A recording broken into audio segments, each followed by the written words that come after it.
Hi, I'm Bryce Crittenden. Hi, I'm Caroline Land, and welcome back to EPL's Overdue Finds. Caroline, how's it going today? How are you? I'm doing really well, Bryce. How are you? Pretty good. We've had some interesting technical difficulties so far on this episode as we've tried to record. This is like take number 3 that you're hearing, Yes. but that's okay. It's a Monday morning when we're recording this, and the nice thing is, I think this is going to be, technical difficulties aside, I think this is going to be a really fun episode that I think all of our listeners are going to enjoy, don't you?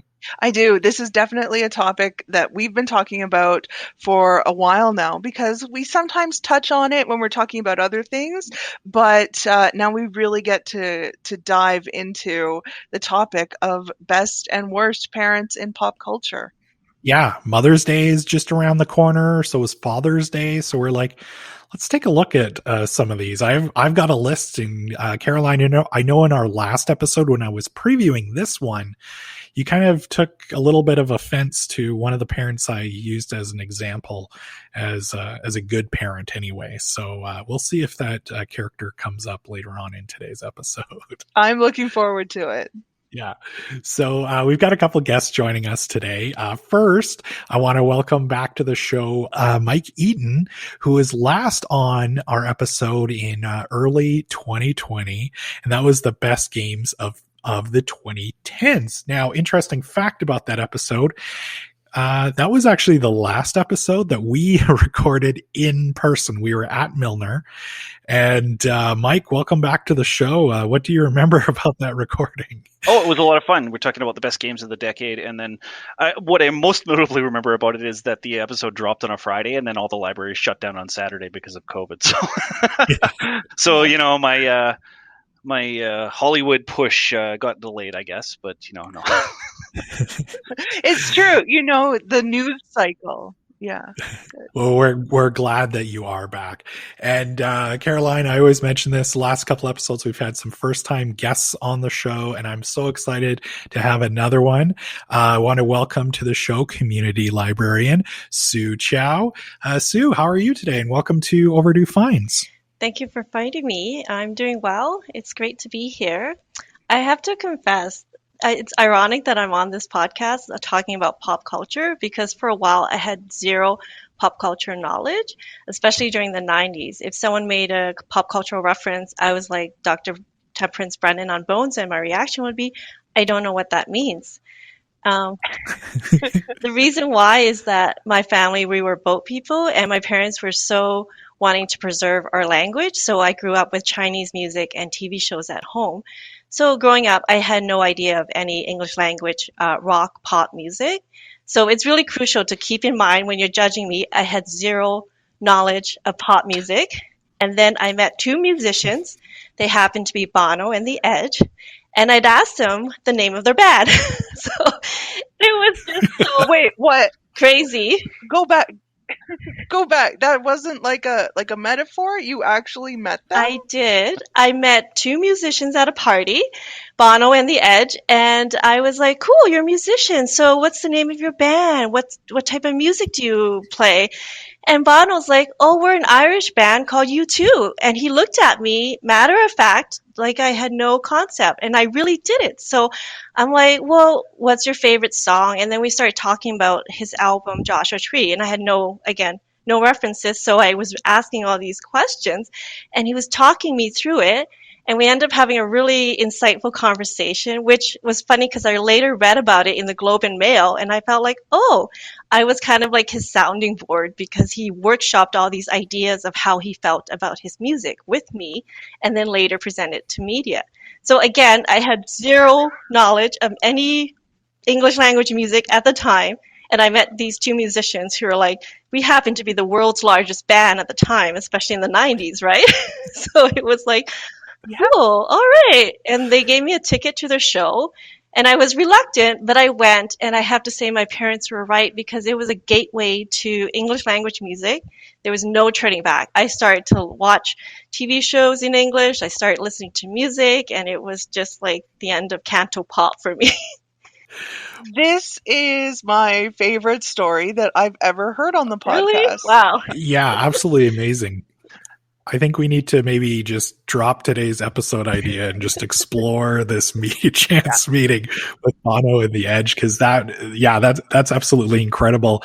I imagine for Bono and the Edge that, like, no matter where they go, of course, everybody's like probably fawns all over them and knows their music and asks them all these questions. So I imagine they were quite thrilled to get to chat with somebody who didn't really know who they were. I think it was nice for them because they spent a lot of time talking to me. I thought they would just move on, like you're making small talk and you just move on to the next people. And they just sat there kind of telling me stuff that I was like, yeah, okay, sure. Just standing there like, okay, what do I do? I really have nothing else to say to you. So. Well, I'm sure that it was just as memorable and exciting for them. I mean, wait, you've never actually heard of us? Seriously? Yeah. That's got to be that. I mean, there can't be that many people in the world that that have that experience with them. I think they felt like they could say whatever they want at that point, and I think the Edge really made an impression on me because I think that was when I discovered sideburns were a bit sexy on guys. So.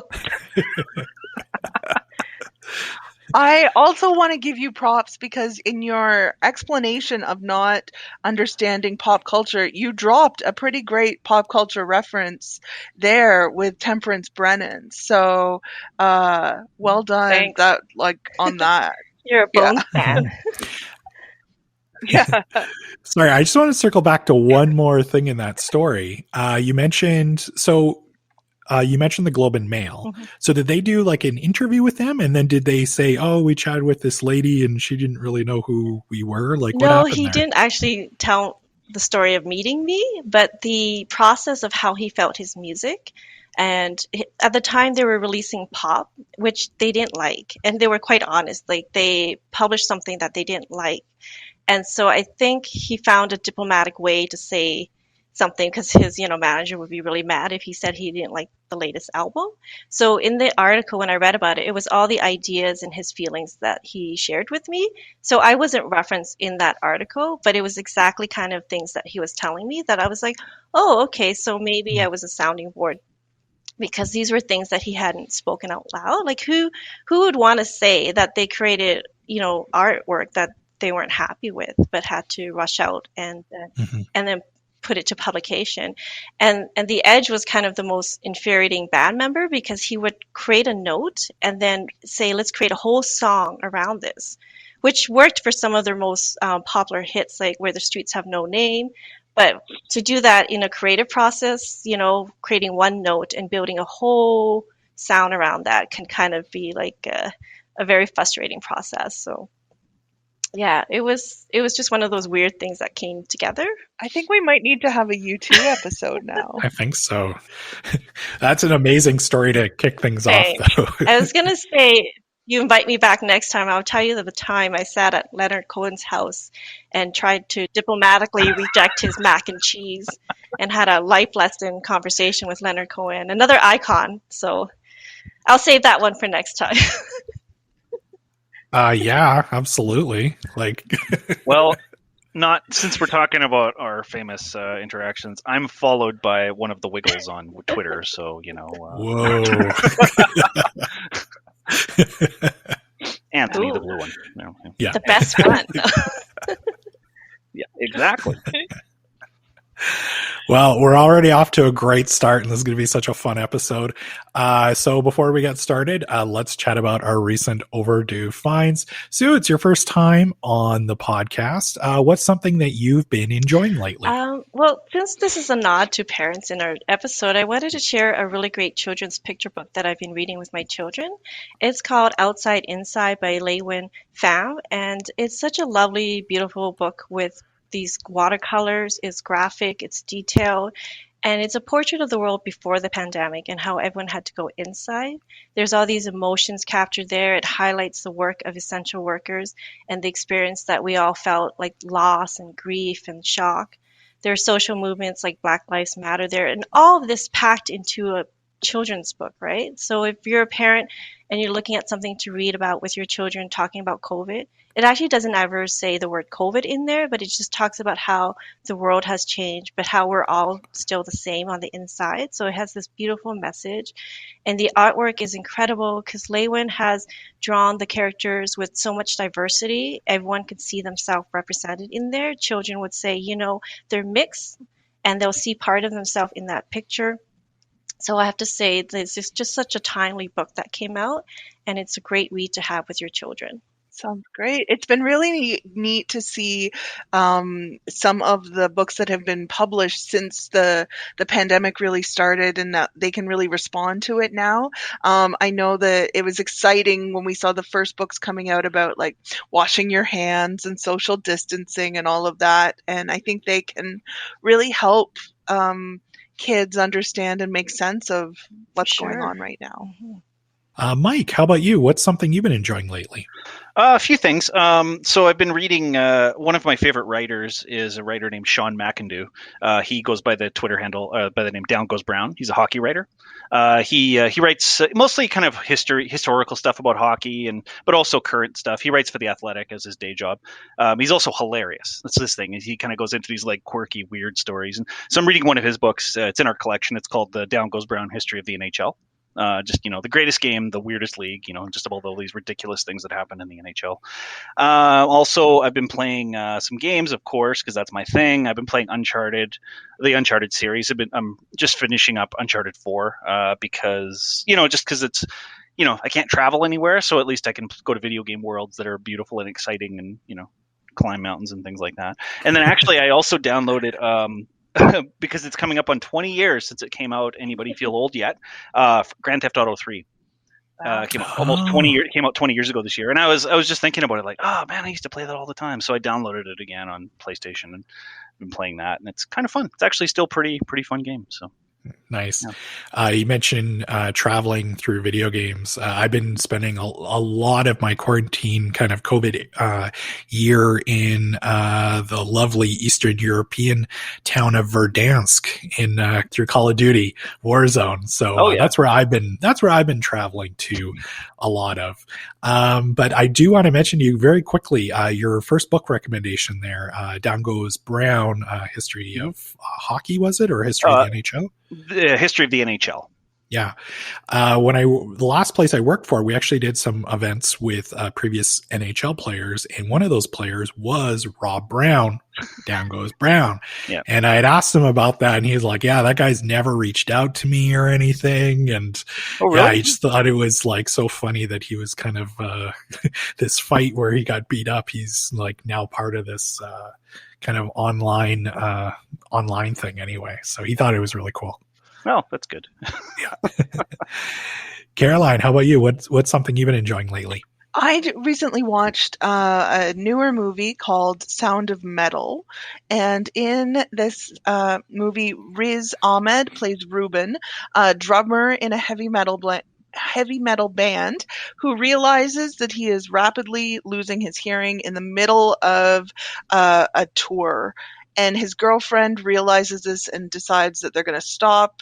She's also in the band with him. She's worried about his sobriety. He's an addict. And so his sponsor finds him a place in a recovery shelter for deaf addicts that is run by Lou, played by Paul Raci, who the character of Lou lost his hearing in Vietnam.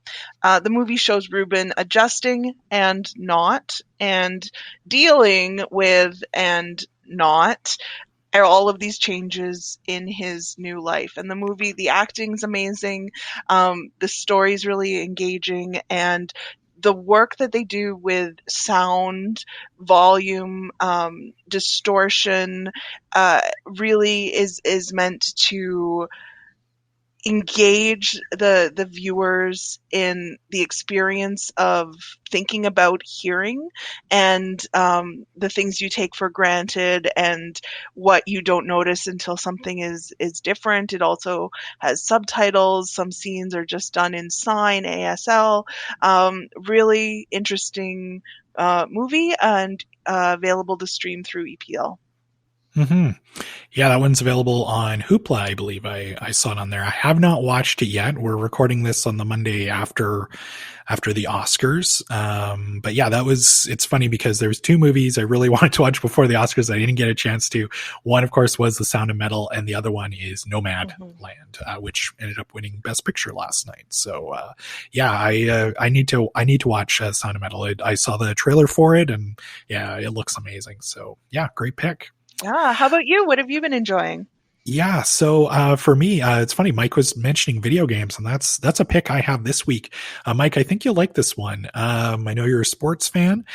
So this is a game that I'm an Xbox owner, and a couple of years ago, I almost bought a PlayStation just to buy this game, and that is MLB The Show 21. So this is the newest version of the Major League Baseball, of course, video game franchise. Previously, it was only available for PlayStation owners, but now Xbox owners can enjoy this one as well. We have it on available for like 4 different systems in our collection. What kind of makes this game stand out, especially is just kind of the in-depth gameplay that really doesn't come with some of the other baseball games that have been available for Xbox. So, for example, I made myself a player, and I'm on my way, working my way up through the minor leagues to get to the show. You can create your own team. I personally want to bring back the Edmonton Trappers and put them in Major League Baseball. And, or else you can take control of an already existing franchise. Like you can lead the Toronto Blue Jays to the World Series if you like. So, as a video game fan, and especially a baseball fan, I was so excited when I finally got to play this game last week. So, like I said, we have it in our collection and you can borrow it. So, yeah, you baseball fans out there, you'll definitely want to get your hands on this one. One thing too, I was wondering about is with MLB The Show, is that the one that has the licensed players and stuff in it? Yeah, so it does. And then there is also another baseball series called RBI Baseball. And that one's a little bit more arcadey. You can have a season in it, but this one's a lot more in depth where you can create your team and you can create different jerseys and a lot of different online modes, which some of the other baseball games just don't have. So yeah, for baseball geeks like me, it's amazing. Yeah, and it's another kind of spring thing, right? Yes, yeah. Baseball, spring training, Totally. Mother's Day, Father's Day, Yeah. bringing us back to our topic today.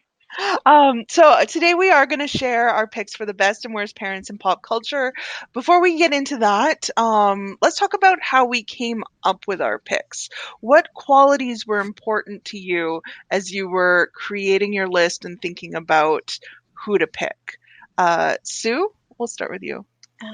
Thanks. One of the things I did consider if they had maybe they had like certain dilemmas like Breaking Bad, right? Some of them happen to be parents, but it's more plot driven than actual parenting style in that case. So some of those are the qualities that I try to look at. Mm-hmm. Mm-hmm. Mike, how about you?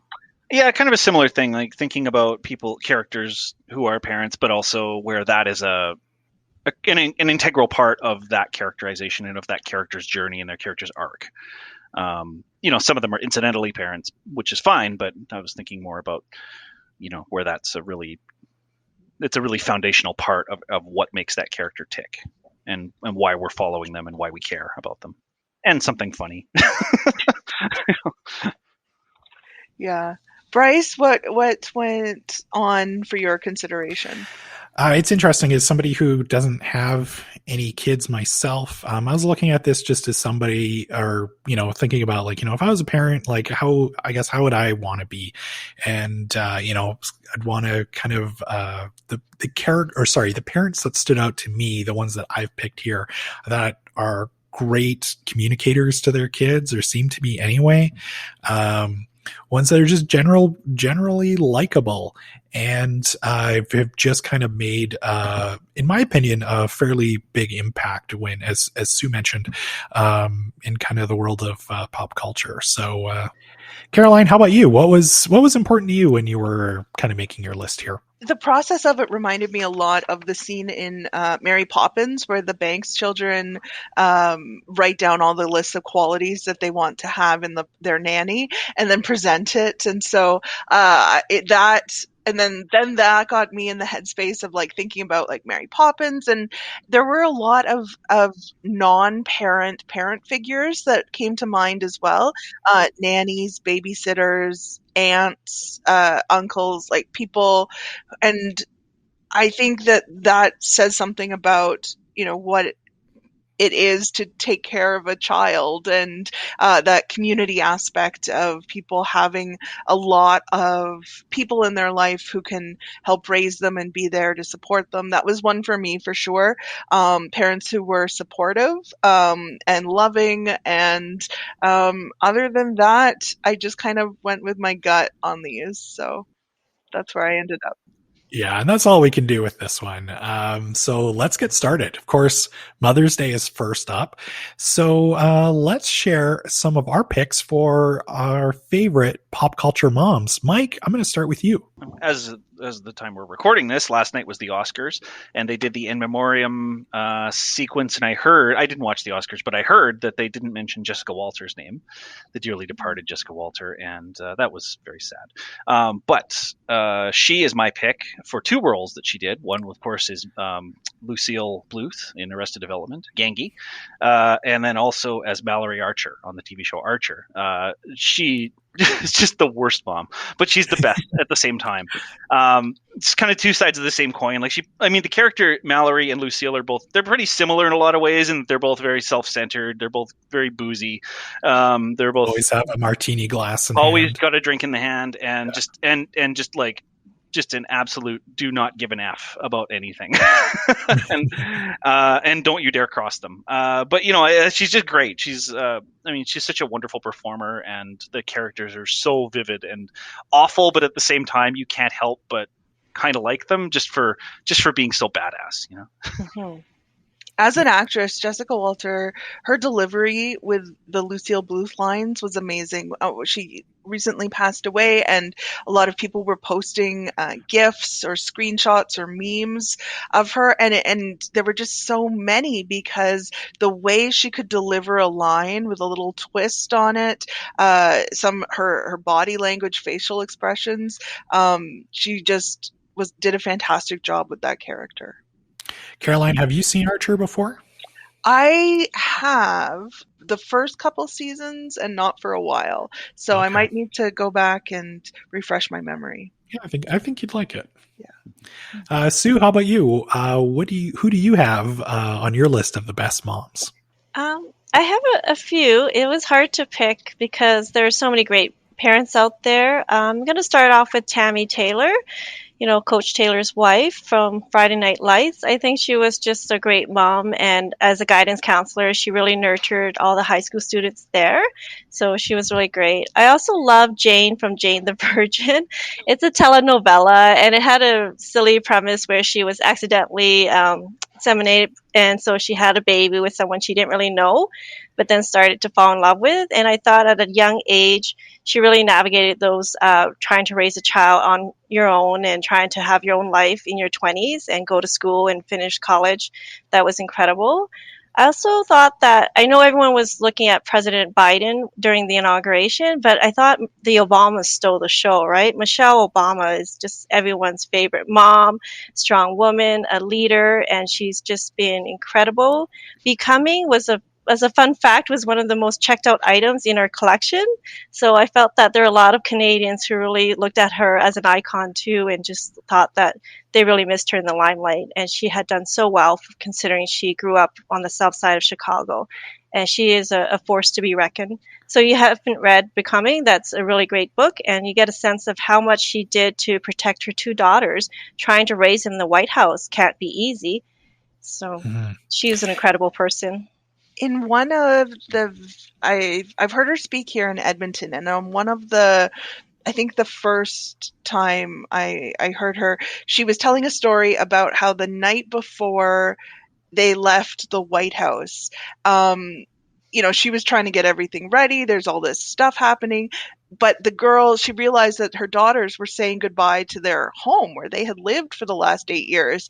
And so she wanted to honor that as well. And so the girls had a sleepover with some of their friends the night before President Trump's inauguration, and she's describing the next morning of all of these like sleepy girls who just want to go back to bed. She's trying to like get some cereal in them, and she was saying like, "Come on, we gotta go! Like the Trump's movers are here! Like we gotta get this moving!" And it was just this like this normal moment of like a parent running a sleepover for her daughters, while also balancing it with, you know, a huge shift in American history at that moment. I just really loved that. Yeah, Mhm. she's so relatable for, someone of her stature. Such a great pick, and I saw Michelle Obama speak here as well, and I don't have any like real life people here on for my picks, but yeah, great example there. Mine is kind of an obvious one. If anybody's been listening to the show for a while, they kind of know I'm a big fan of The Simpsons. So of course, my favorite mom I picked was Marge Simpson. We won't discuss Homer's kind of dubious fathering skills, but Marge is kind of the backbone of that whole Simpsons family. Of course, they can seem very dysfunctional at times, but Marge is the one that absolutely keeps everybody together. The first, one of the first things I thought of when, I was picking Marge Simpson for this episode was in the first season when Lisa was a little blue, and she, of course, discovered jazz music with Bleeding Gums Murphy, and Lisa kind of had a hard time smiling, and Marge just kind of lets her know that she can take as much time as she needs, and that the family will always be there for her. So for me, Marge Simpson is the ultimate TV mom. I also want to give another shout out too, as well. My other pick was Ellen Ripley from Aliens. Now, good one. In the movie. Now, of course, she takes care of Newt, as Newt is almost like her own child. Of course, there's that epic confrontation with the queen alien at the end of the movie where she says the line, which I can't say on this show, but anybody who's seen the movie Aliens knows which line that I'm talking about. But interesting fact though, in the original cut for Aliens, there's a scene where it's revealed that Ellen Ripley actually did have a daughter from the first movie. So in between the first and the second movie, she was in hypersleep for like 57 years.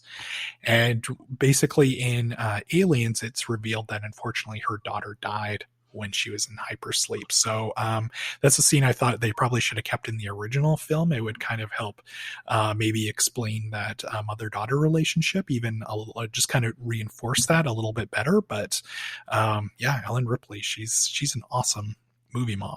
That is in the extended cut for Aliens. If you watch it, there's a little scene in the beginning where she mentions that she finds out that her daughter died of old age or something like that.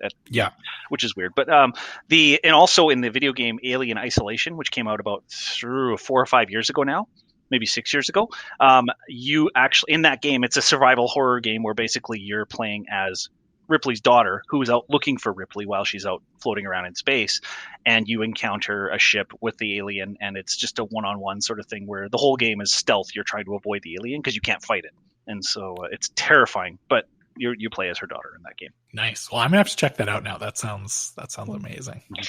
I'm curious, Bryce, is that the controversial one that you alluded to about your pick?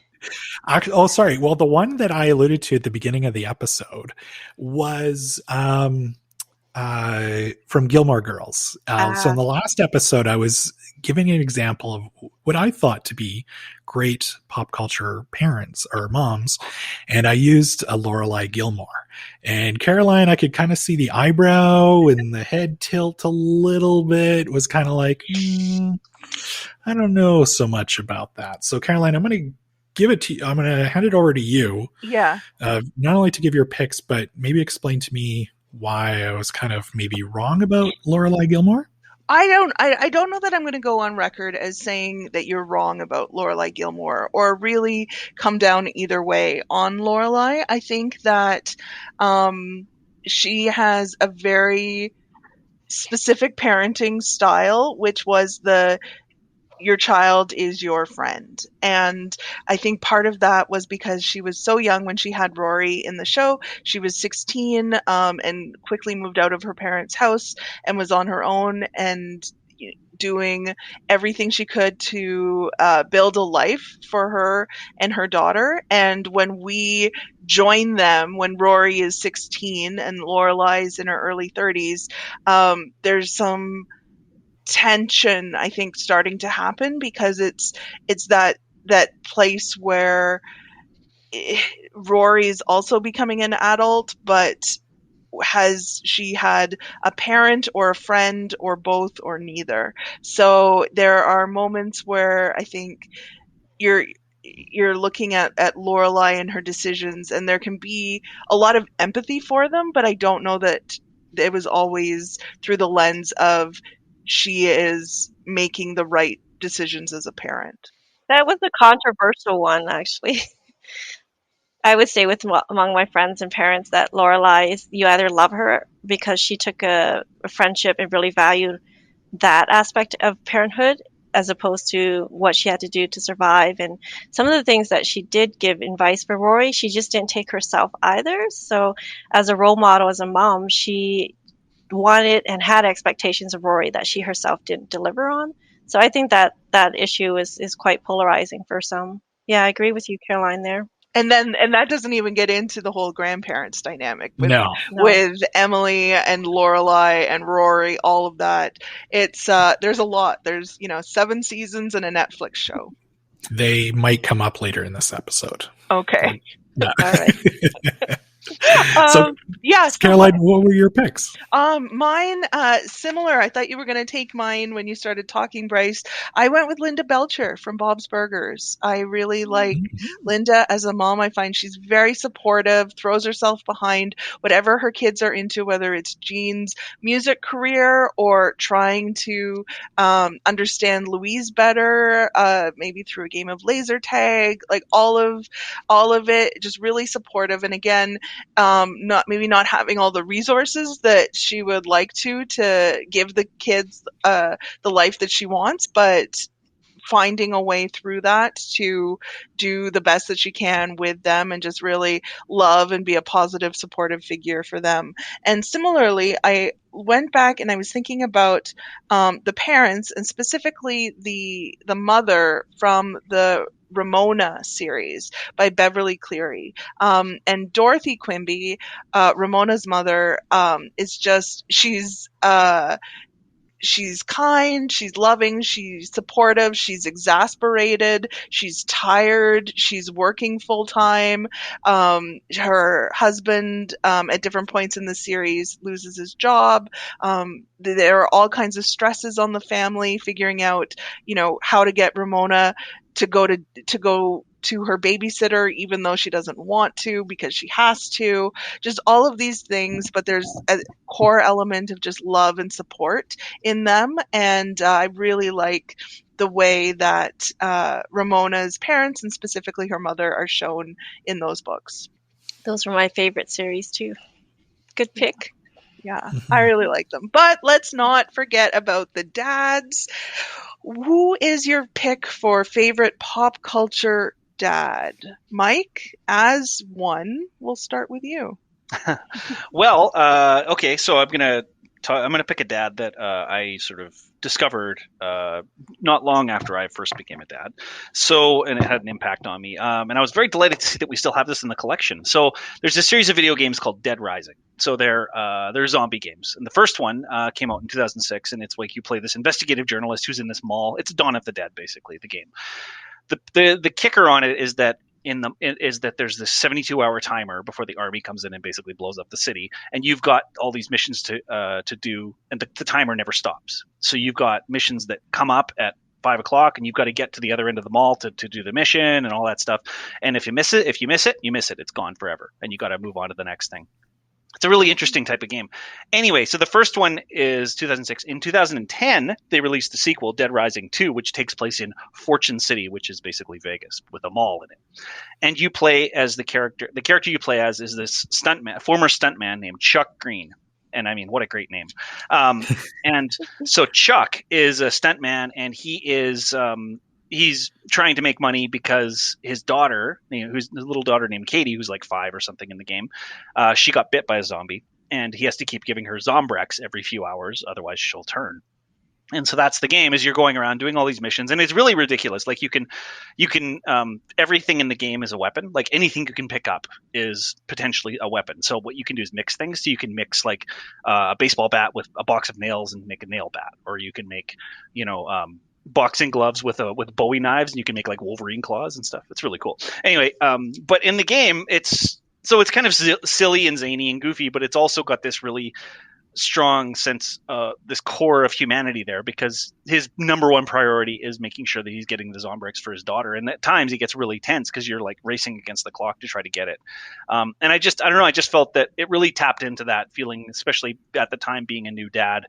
It really just that feeling of like, I've got somebody I need to take care of, and I need to, that it really resonated with me in that sense.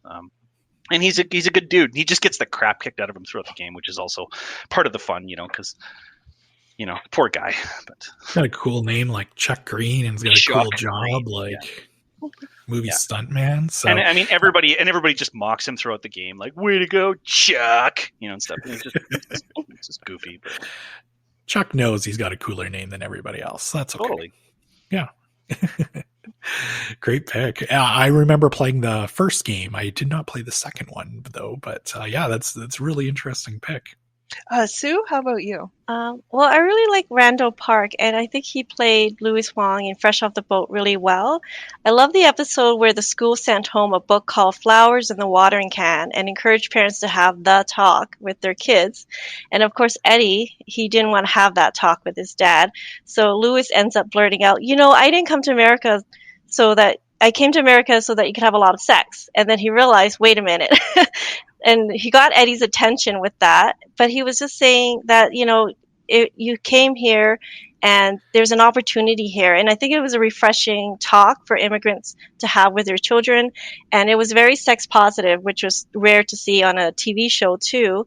I also like that Louis is learning to be a dad. He realized that he didn't have a good role model with his father. All of his stories about his father doing things when he was 11 was unrealistic, and he took a different approach, and he really saw that Eddie is different. He's not going to follow in his footsteps, and he needed something different. So, over the course of the series, you see that with the 3 boys, that he's different with each one, and he recognized that they're different individuals, and they have different needs. So I really like that character on Fresh Off the Boat. I also want to give a nod to Walter Gretzky. I think he had passed away last month, and everyone recognized that he is everyone's hockey dad. A lot of times, sports parents, they get a bad rep, right? We tend to think of that violence, the hockey, and they're loud, and they get banned from children's games and kids' games. That I think that in a lot of stories that came out when Walter passed away was that he was a hockey dad, he was a hero, he shaped Wayne Gretzky, and that sports parents make a lot of time and sacrifices around for their children. And that to me is a really good quality when you recognize your children's needs come first and you make those sacrifices to do everything you can to give them that happiness in their childhood. When Walter Gretzky passed away, and seeing all this stuff on the news about how close he was with Wayne, and not only Wayne but his other kids as well, and how much Wayne really looked up to him, and he would call him after games and just use him as a sounding board. And I remember Wayne Gretzky saying that how Walter was his best friend, and he was really like Canada's dad. Mm-hmm. Absolutely. Totally great pick for best dad anyway. Mm-hmm. Who was on your list, Bryce? Caroline, I apologize if I've stolen this one from you, so hopefully you've got a second one, but kind of going back to your best mom pick, my best dad pick is Bob Belcher from Bob's Burgers, of course. He has such an amazing relationship with all of his kids, but seems to really have a extra special bond with his younger daughter, Louise. I think of the episode when her favorite toy is damaged, and Bob ends up jumping through all these hoops and learning the kind of like these hours long backstory of kind of like this Pokemon type character, just so he can get replace this figure for his daughter. The other one too I always think of is the one where Louise with her class has to go sleep over at the aquarium, but the only catch is Louise hates using public washrooms, and so does Bob, as we find out in the episode. So it leads up to this big sleepover at the aquarium, and Bob is there to kind of encourage her, to let her know it's okay to use a public washroom, and he uses the washroom there as well. And he's such an amazing dad, and it's why I think it's probably one of my favorite shows on TV right now. He also did not have the best relationship with his dad. That's right. Big Bob. Big Bob, yeah. And I think that there are elements of that in a lot of stories about parents kind of realizing that you don't need to do things the same way that your parents did, or you can choose your own path and be there for your kids in a different way. This reminded me of another great dad, actually, just popped into my head. Eugene Levy in American Pie. Similar kind of thing. He doesn't really understand his kid, and his kid is a complete disaster. But, he's there for him, and he's like so supportive, and just, like that. There's something to be said for that. Oh yeah, as soon as he said that, I just picture him being like, it's okay, like it's okay, like trying to explain things. So yeah, great pick. Caroline, who do you have? Did I steal your pick, by the way? No, actually. It was definitely under consideration, but I had Linda repping for the Belcher family, so I'm glad that you mentioned Bob. Mine went, and this is one of the ones I wasn't sure kind of what category to put him into, but I went with Matthew Cuthbert in Anne of Green Gables, because he is a parental figure to Anne, not really a father, the same way that I would argue maybe Marilla becomes her mother figure, but just he's this quiet, loving presence in the family when she gets there. The family, Marilla and her brother Matthew, had intended to adopt a boy who could help them on the farm, and instead they got Anne, a young girl with an imagination and just an irrepressible spirit. And they decide that she can stay there, and just Matthew, his quiet support of Anne as a with her imagination, with her storytelling. He understands the importance of the puffed sleeves, and he's just really, in a lot of ways, the heart of that story, and particularly in the miniseries from the 80s as well. I'm not as familiar with some of the more recent adaptations of Anne of Green Gables, but definitely coming from that miniseries portrayal, there's a lot of love happening there. Yeah, it's funny because I think if I would have asked my wife Cheryl who her favorite character from that miniseries was, I'm quite certain she would say Matthew. And I've only watched little pieces here and there over the years, but I know Matthew's a favorite of hers as well.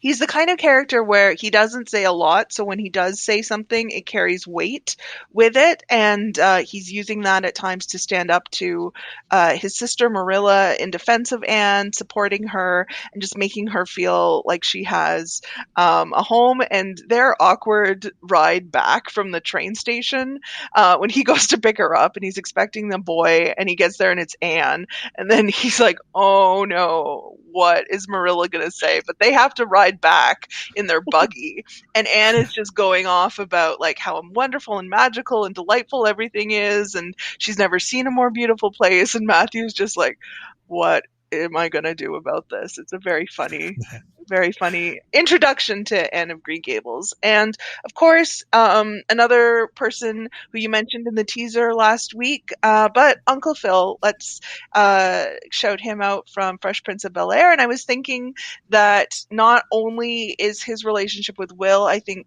one that gets highlighted, and particularly the scene when Will's father comes back and he disappoints Will, and there's some angst about that dynamic, and Philip Banks steps in and kind of assures Will that it's not about him, that he is loved and he has family who cares about him. But Philip, I mean, he also does his best for all of his kids. You know, his nephew Will, but then he's got 4 kids of his own, and the relationship with each is different because they are different characters, but he's not neglecting them so that he can have this relationship with Will. He's there for each of them in their own way, and sometimes that involves being tough with them. He's the reality check on the show. We talked about this on our March Madness preview, but yeah, he's like the ultimate TV dad. And for a second, when you're like, he had 4 other kids, I was like, what? And then I totally forgot about what was the smallest son's name? Youngest son? Nicky. Yeah. Yes, that's right. I almost totally forgot all about him. Yeah. So we try not to go too negative on the show, but let's talk about some of those not so great parents. Who are your picks for some of the worst parents in pop culture? Sue, I'm going to start with you. Well, I have to say this couple for worst is like the best of the worst. It's Frank and Estelle, the Costanzas from Seinfeld. Georgie! Everyone remembers, the Festivus episode. It was just really, it explains a lot about George. You hear references, the feats of strength and all the stuff they did to him on a yearly basis. So I think they were kind of my favorite worst parents there. I know some of you are Game of Thrones fans here, so I'm going to throw in Tywin Lannister. I mean, he was just an awful parent to all 3 of his children. And I know part of it was just to move the storyline, but every choice he made, and even with a lot of privilege and power, he did the worst for his children. Yeah, he's, like you said, he's kind of there to move things along. And yeah, if it wasn't for his terrible parenting skills, we wouldn't necessarily have a story there. Yeah. Mike, how about you? Who are your picks? I had a few to choose from, and I really struggled with it. But then I thought, I picked the parents who gave me the most visceral reaction of just people I would never want to meet, and that was from the movie Meet the Parents. Robert De Niro and I think it was Blythe Danner played the parents of. That movie infuriated me so much because I just felt so bad for Ben Stiller's character. Because, he's doing his best and they just were not giving him a chance whatsoever. They're setting him up for failure and they're just awful to him. And I mean, honestly, that was just like red flag the movie for me. Because the whole movie, I'm thinking like, get out of there. Like break up with that girl, because she's not backing him up either. She's not standing by him, which is kind of like, dude, what are you doing? And so anyway, that one just really strikes me as just the worst example for parents. Especially when, especially with the whole thing about dating and like, that overprotectiveness, which is just so rooted in misogyny and this idea of women as property, and it just makes my skin crawl. So yeah, I recently rewatched that movie actually, and yeah, I was thinking the same thing. I'm watching this again. I'm like, thinking of Ben Stiller's character. I'm like, dude, just get out of there. Yeah. Go. You're better off leaving. She's not worth it. Too. Sorry. No. Caroline, how about you? I had a couple. I was saying that I found it easier to come up with some negative portrayals than the positive ones, and I think that says something interesting about pop culture and entertainment. But I mean, collectively as a whole, I have the Bluths as a family, and I mean, I wouldn't want to be parented by any of them, and I think that there can be an argument made in there, and I fully support Lucille back in the other category, but as a collective, the Bluths. from Matilda, her parents, the Wormwoods, Matilda, the book by Roald Dahl, and then the movie from the mid-90s. She's like 5-6 years old. They don't enroll her in school. They tell her not to read. They don't like that she's smart. They talk down to her, and all of this is in service of getting her to the school where she can find out about her power and find a supportive person in the role of the teacher. But they're just awful as parents. Let your kids read. Like that. It's like, no, how dare you want to learn and read? There's a fair amount of hesitation that I had going into this as a non-parent and someone who's not in a parenting role of any kind, where I was going to be like, oh, who would do that? Who would do this? Like that kind of judgment, I didn't feel comfortable taking on because there are so many styles. But the Wormwoods, I felt comfortable saying, no, that's not okay.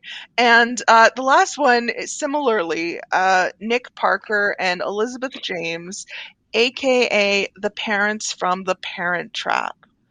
If you have twins and you divorce, don't each take one, move halfway across the world, and then never tell your child about the existence of the other one. Like, I feel like that's pretty safe in saying don't do that.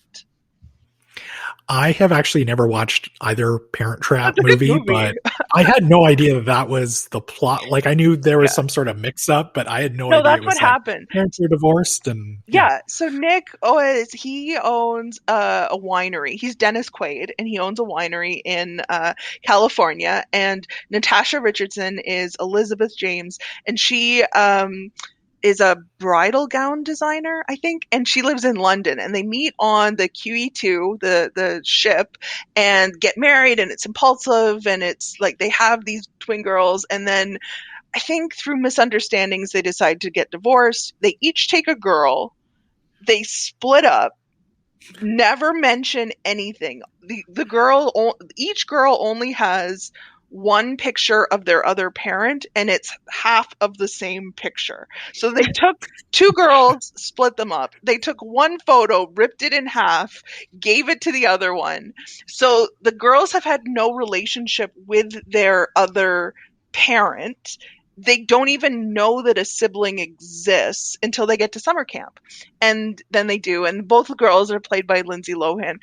It's an enjoyable movie. I'm not saying don't watch the movie. And she gives an amazing performance as Lindsay Lohan is so good. Like, she plays two like 10 or something, separate characters in this, because the British twin is kind of more uptight and proper, and the one from California is a little laid back. And that's another thing. When they go back, so they're at camp, and then they switch places so that they can get to know their other parent, and they switch, and the parents don't know. They don't notice that a different child came back from camp. I want to change my answer. Those are the worst parents ever. Oh, yeah. Like, I am with movies, with stories, I will accept, I will engage with a fair amount of disbelief, to get into a story, or, why all these people are doing something together. But, I don't know if I can get past that initial, like, oh yeah, no, we just each took a child and then never told them about the family. Yeah. Your life will be better off knowing that you did not have a twin sister. Yeah. And that like your other parent wants nothing to do with you. Yeah. Like, I don't know if I did that with my cats. Like, and I mean, like, this wasn't, the days where there was no communication. Like, this movie was made in like 90s, late 90s, early 2000s. They didn't have Zoom necessarily, but they could have sent letters. They could have traveled. A lot of different choices could have been made. Well, sure. The telephone, shared custody. No. Usenet groups. Yeah, like the internet existed at this time. AOL was very much around. Yeah. So, yeah, I have some questions about their parenting decisions. Mm-hmm. Yeah. Well, my pick isn't nearly as good as your Parent Trap explanation. Because now, Caroline, I actually now want to go watch that movie because it sounds quite interesting. My pick, though, is from the Home Alone series, Kate and Peter McAllister. So I can maybe understand. I'm going to give them a pass on the first movie. There was a lot going on that morning. Uncle Frank was kind of being a pain. But I get it. There was the other kid there. He had the toucan similar to Kevin's. You can maybe forget about him a little bit. I'm going to give them a pass. But by the second movie, you would think like you're rushing out the door to go to the airport on vacation. You would think you would have like Kevin on basically a leash, making sure that he gets on that plane with you. Now, when they get to the airport, what does Dad do? He just like keeps running past Kevin, basically. Kevin's keeping up with him for a little bit, but Kevin decides he needs to put more batteries in his little recorder thing. So, but still, if you're Peter McAllister, you got to slow down. You got to wait for Kevin, hold his hand as you're going through that airport, carry him if need be. But, how do you miss your kid twice going on like a big vacation? It just floors me every time I watch it. Yeah, I'm with you, Bryce. I feel like they actually set up how it happened in Home Alone 1. It's a pretty believable setup. And I have watched Home Alone a lot of times, and there are other parts of the movie that I really critique and break down. My big thing is, why are they ordering that many pizzas? They order 15 they order 10 pizzas for 15 people in the house. That's a lot of pizza. Yeah. They're flying to Paris the next day. But the setup for that, Home Alone 1, makes sense to me. Home Alone 2 throws it out the door. Oh yeah. Like I said, every time I watch the second movie when like I said, when Kevin and Peter are like close together and they're running to that airport, and then just Peter just like boots it and does not make sure his son is there at all. And it's so funny too, because like pre 9/11 watching this, or post 9/11 watching this movie's pre 9/11. And, of course everybody's just running through the gates. Like it's absolutely nothing. They're just kind of counting tickets and heads, and it all works out. It'll be fine. We'll sort it out once we get on the plane and we're in the air. They literally like just shove a bunch of tickets at the flight attendant, the ticket taker's hands, and she's just like, get on, take any seat that's available. And it's like, this was a different time. It was. Yeah. I also want to give a shout out. I teased this earlier during our Gilmore Girls talk. Worst parents, I'm going to go with Richard and Emily Gilmore. Now, unfortunately, Lorelai got pregnant when she was very young. She was 16, and unfortunately she left. But there's like other stuff that happens too. Like, of course, they were talking about like having to force the kids to get married after she got pregnant, and then also too like blackmailing Lorelai to like come for weekly dinners at their house, and there's episodes where she was like trying to get Christopher, like the Rory's father, back in her life, even though she may have been, I think she was seeing like somebody else at the time.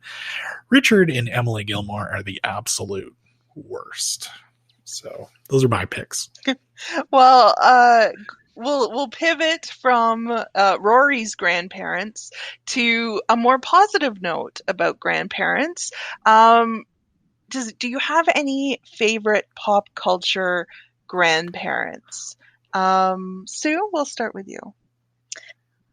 I just discovered Nora from Queens, and I love the grandma character. She's played by Lori Tanchin, and you might know her as Mei Chang in Orange is the New Black. Her comedic delivery is hilarious. If you watch just the one episode, I would say watch Grandma and Chill, where she tells Nora who's sick in bed, she tells her the story about how she fled China, the Cultural Revolution, and she was stuck in this love triangle with Doc Hottie and Garbage Boy. And it was just so funny. I love that character. She was also not just a grandma, but she was also a mother because Nora lost her mom at a young age, and so she had to support her son and raise a grandchild who loves to just smoke pot all day in her room. So that is just a very unconditional love in that portrait. So I really love that grandma character. Neat. Nice. I want to check that out now.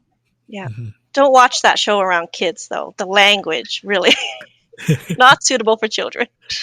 Okay, Mike, how about you? I have a couple. So the first one I have is Peter Falk's character, the grandfather in The Princess Bride. Just because he reminds me of my grandfather. Just someone who's very kind and sweet, but also, he's also got a little bit of a twinkle in his eye about like, I'm going to trick you, that kind of thing. And it's fun. The other character I thought of, and I'm not really a fan of Tyler Perry's movies, but Medea. I mean, whether you like his movies or not, his movies are hugely popular amongst African American populations, and it's really he's a sensation, and really I've heard from people who are quite big fans of his work that the films are fine, but it's the live theater performances that he's done, that those are the things that got handed around by VHS tapes from people in like Atlanta, and that was how he kind of built his name. And that the Medea stuff is it's a little bit more unfiltered is what I'm told, and it's just hysterical, and Medea has become a cultural touch point, really, in a lot of ways. So yeah, Tyler Perry, he has like his own studio in, I think it's Atlanta and everything, and yeah, he's built quite the empire anyway. So and good on him. He I mean, he's providing an opportunity for African American actors and talented people like working on films and stuff like that, an opportunity to work in without having to work in this giant white Hollywood world, and Mm-hmm. Bryce, what about you? The one person I thought of, and you can kind of lump him in maybe with a father figure as well, but the first person I thought of on mine was Carl Fredricksen from the Pixar movie Up, of course, voiced by Ed Asner. Of course, the beginning of that movie is super depressing, and of course, we see how him and his wife were never able to have any children of their own. Of course, and then Carl goes on this giant adventure, and little does he know that the kind of Boy Scout little kid next door, Russell, is hiding out in his house as he goes on this giant adventure. But basically, Carl becomes like a father or grandfather figure, I guess, if you will, to Russell, and of course they form this bond, and you can kind of see kind of at the end of the movie that they still have this bond, and they're together and everything. So I absolutely love that movie, and Carl Fredricksen from Up for me is a great example of a grandfather figure. Caroline, how about you? For mine, I went back to our last episode with Moana and her grandma. I just really loved their dynamic, their relationship, the way that her grandmother supports her, but also challenges her. Doesn't make it about the grandmother telling her what to do or how to live her life, but really puts it on Moana to figure it out for herself. And I thought that it was just a really great depiction of a grandparent-grandchild relationship. Nice. So before we get to our roundtable questions, Bryce, can you let everyone know what we'll be chatting about on our next episode, which will be available on Friday, May 21st? During the pandemic, people have been picking up new hobbies, and one of those hobbies that's seen a huge boom is crafting. So on our next episode, we're going to be chatting about the intersection of crafting and pop culture. So if you've knitted your own Star Wars scarf or want to, then this next episode will be for you. Joining us will be returning guest Ashley Dotto and a member of the Overdue Finds family, Meg DeForest. Caroline, are you into crafting or knitting at all? Not really, only for very short bursts, very occasionally. Sometimes I get inspired to do something, and then I get inspired by something else. So I'm excited to hear from Ashley and Meg about some of the resources EPL has for supporting people in getting inspired. So let's move on to our roundtable questions. This is I can't wait for everybody's answers here. Which character reminds you the most of your parents? So it can either be both or maybe just one or the other. Sue, I'm going to start with you. I have to say, this is a loaded question, really. You could get very upset parents here, and my mom has made it clear that I am not going to reference her to any of the Joy Luck Club moms. She had made that quite clear to not make that comparison. So I would have to say my mom is a bit of Elizabeth from The Americans and Red from Orange is the New Black. And just to clarify, my mom's not Russian and she's not a spy. But I think it's relatable in the terms that they had characters who grew up in a communist state. They had really hard lives, and how they parent and how they survived were kind of just mixed in together. Like, it's hard to separate some of those survival skills that you've had into your how you parent your children. So also raising children in a different country, I think those are the challenges there. I know people think Red is kind of an odd character, but she did so much with her inmates. She tried to keep the girls clean. You know, they went to her when they wanted to stay off drugs. So she may be seen as controlling and manipulative, but she fed her children, and she also did her best that she knew how to in that way. And Elizabeth, I think, was just such a hard character. She was so distanced, but again, she just had no role model. Life was so hard that she was hard on her daughter, Paige, and at the end of the series, it's just heartbreaking where they ended up. But I thought that was really kind of like, oh, well, that explains a lot about my mom and me. So there you go. The Americans, by the way, if you've not watched The Americans, I cannot recommend that show enough. And I think we've got all the seasons on DVD in our collection. And yeah, Sue, the final episode of The Americans is such a gut punch. But yeah, you totally still have to go on that journey though.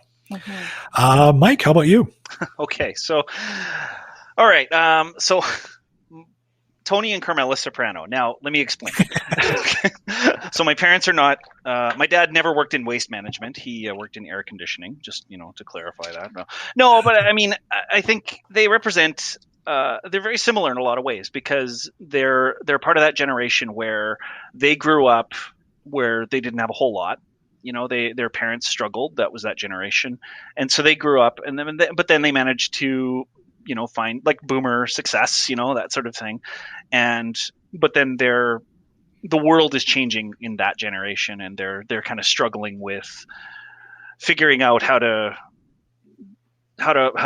deal with the way that they were brought up, with the way that the world is changing, and how their kids are different from them. And I think that there's some tension in the show about that. I mean, obviously it's a lot more complicated than that with the whole other family involved, but in the case of, as it relates to my experience, just that where it's the whole thing about parents not having a hard time relating to their kids, and then with the expectation of what their relationship is. I think that show resonated on that level for me, on top of all the other levels that I recognize those parents. They're very believable to me.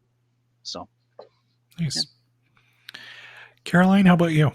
My parents, I have a couple reasons for choosing this. One is that I honestly don't think I've had a conversation with my mom in the last year without her bringing them up as if they were real people.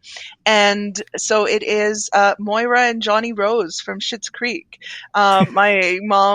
My parents started watching this show just after the pandemic started, and they became obsessed. My mom in particular, she updates me about the Levy family as if we know them, and they're like people we actually know. Like, how many SAG awards did they win? What were they wearing? The photo shoots, all of this.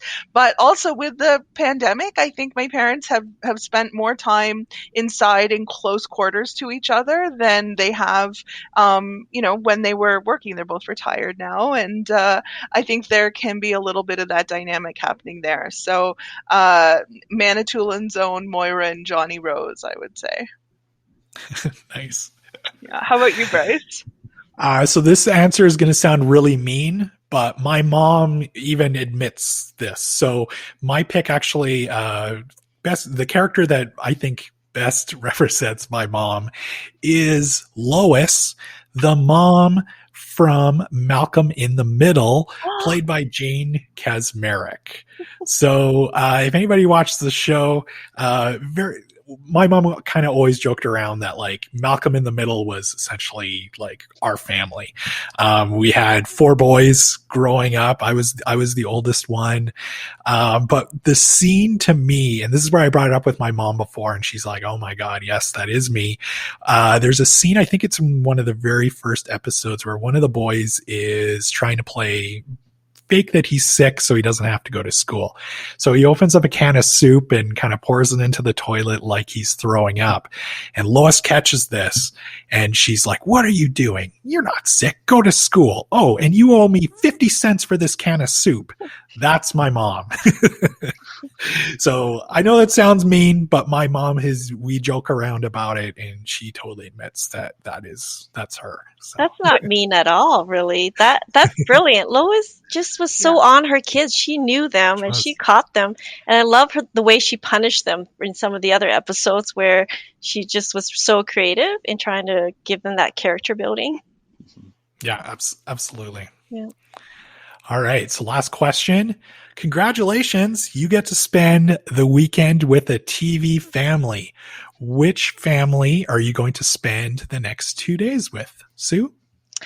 Well, I guess it depends. Like in this scenario, am I a young woman traveling through Europe? And if that is the case, I would like a parent with a very particular set of skills. Liam Neeson, spending the weekend with him, traveling through Europe. That might be fun. You won't be kidnapped at all. No, ignore that part. I just want to hang out with Liam Neeson. But I think that, as Caroline had mentioned, I would love to spend time in Schitt's Creek and just chilling with the Rose family. That would just be a wonderful. They should actually, if they're listening, they should make this like a part of the tourism, Canadian tourism. Hang out at Schitt's Creek and get to know Eugene, Levy, and Catherine O'Hara. Totally. And Liam Neeson's Irish. You can ask him if he's ever heard of U2. Sorry. Thanks for that Irish connection. That's true. And he was married to Natasha Richardson, who starred in The Parent Trap. Ah, full circle. It's all coming together. Mike, how about you? And speaking of full circle, well, the family I want to spend the weekend with is the Bluth family from Arrested Development. Now, I mean, Southern California is nice this time of year.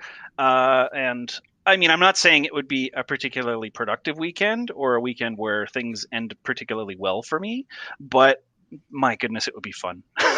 Just because it'd just be wild. Those Bluths get up to the craziest stuff. So, yeah. Caroline, which family are you spending the weekend with? The Addams family with Gomez, Morticia, all the rest. I think it would be fun. It would be creepy and kooky and mysterious. I think that there's a good chance they might try to kill me, so I might have to be on my guard. But otherwise, there'll be tangos and lots of other atmospheric things happening. So I'd like to spend a weekend with the Addams family.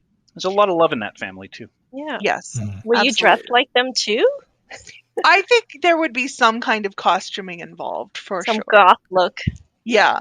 You may have to order a lot of skip the dishes, though, because the food they eat on that show and the movies seems a little bit questionable. Yeah. But, for a weekend, I think I could try it out. Yeah, try it out. Yeah. How about you? I'm going to spend the weekend with the Banks family from Fresh Prince of Bel-Air. They have an amazing mansion and, of course, in Bel-Air. And, get to hang out with Will and Carlton. And I'm sure we'd get into some hijinks. So, that's who I'd love to spend the weekend with. Maybe film a music video in the house while you're there.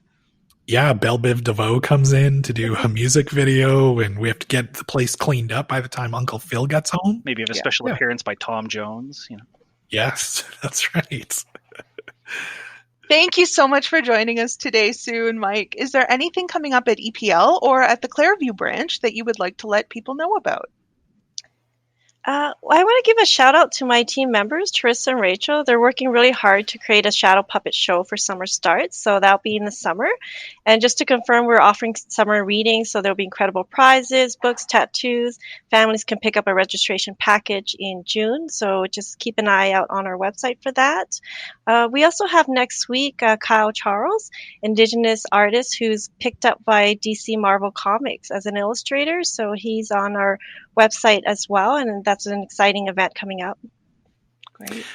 I'm just going to give a quick plug to old episode of Overdue Finds. We actually had a very brief interview with Kyle Charles just shortly after the podcast started. He had a booth at the Edmonton Comic Expo, I want to say in 2018.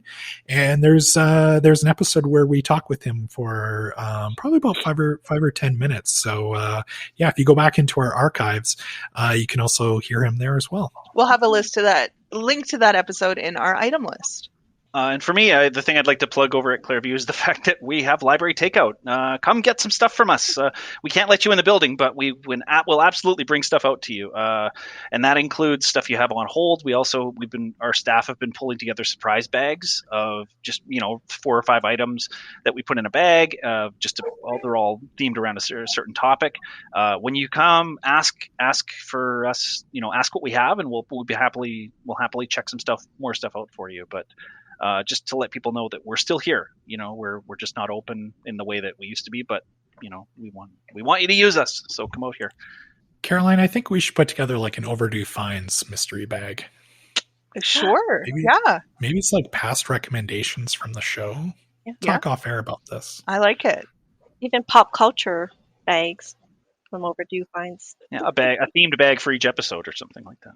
We hope you've enjoyed today's episode. Please make sure that you're subscribed so that you automatically get all of our new episodes. You can also leave us a review on Apple Podcasts. We love getting reviews, so please do that for us. And as always, if you like what you hear, tell a friend about the show. Yeah, and don't forget, as Caroline mentioned, we will have a link to everything that we talked about in today's show notes.